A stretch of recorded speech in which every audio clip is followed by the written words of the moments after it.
So guys, supreme court ने एक important big relief दी है इन जीएसटी। आपसे क्वेश्चन पूछते हैं, आप सपोज करो एक गुड्स ट्रांसपोर्ट करते हो, ईवे बिल साथ लेके जाते हो। अब आपको पता है ईवे बिल एक्सपायर हो जाएगा तो आपको पकड़ा जा सकता है। अब होता क्या है, आप गुड्स लेकर निकलते हो गाड़ी में, बट वहां पर क्या होता है, ट्रैफिक ब्लॉकेज होती है। अब ट्रैफिक ब्लॉकेज हो गया है तो वो ये जो गुड्स ट्रांसपोर्टर है उसकी कोई रिस्पॉन्सिबिलिटी नहीं है। अब ट्रैफिक ब्लॉकेज होने से गुड्स टाइम से डिलीवर नहीं हो पाते हैं और ईवे बिल क्या हो जाता है, एक्सपायर हो जाता है। अब सामने से ऑफिसर आता है, ईवे बिल चेक करता है और देखता है कि ईवे बिल एक्सपायर हो चुका है। एक्सपायर क्यों हुआ था?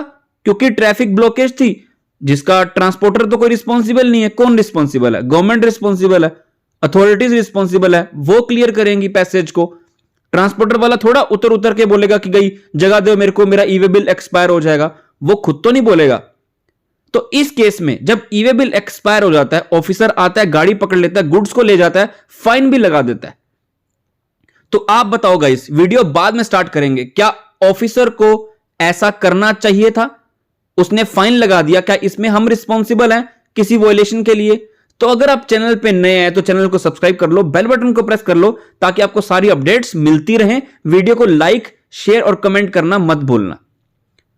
तो हम डिस्कस करते हैं, ये केस कहां गया था। पहले हाई कोर्ट में गया और हाई कोर्ट ने टैक्स पेयर का साथ दिया था और बोला कि टैक्स पेयर ने जो ईवे बिल बनाया वो सही बनाया।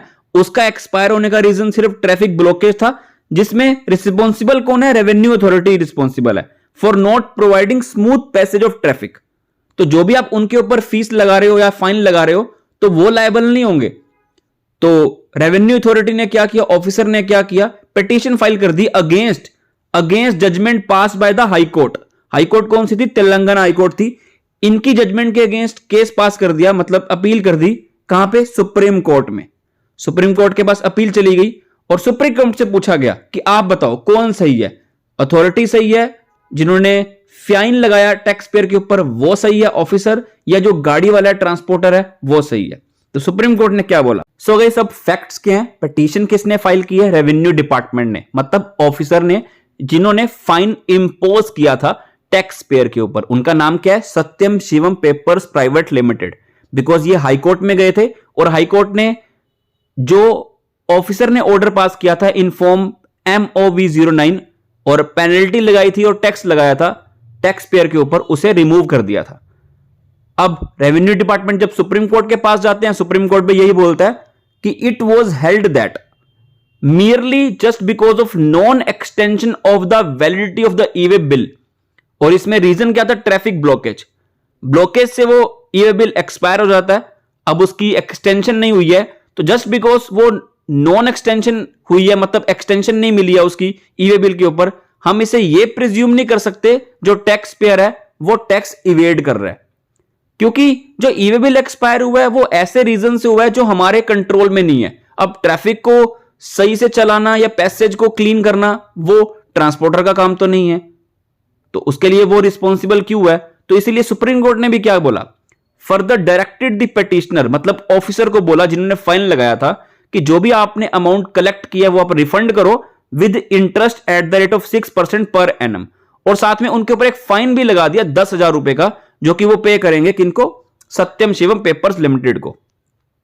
पिटिशनर कंटेंटेड दैट, अब ऑफिसर क्या बोलता है कि मैंने इनके ऊपर पेनल्टी क्यों लगाई है? Based on section 129 of CGST act, जो कि बात करता है कि अगर ई-वे बिल एक्सपायर हो रहा है, नॉन कंप्लायंस हो रही है, तो आप उनके ऊपर एक्शन लो।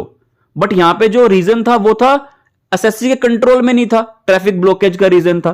तो इस केस में सुप्रीम कोर्ट ने क्या बोला कि जो हाई कोर्ट ने किया वो बिल्कुल सही किया, जो भी रीजन है, और जो ओवरऑल कंडक्ट पिटिशनर का है उसमें रिस्पोंडेंट को ज्यादा हैरेसमेंट फेस की गई है, मतलब टैक्स पेयर ने फेस की है।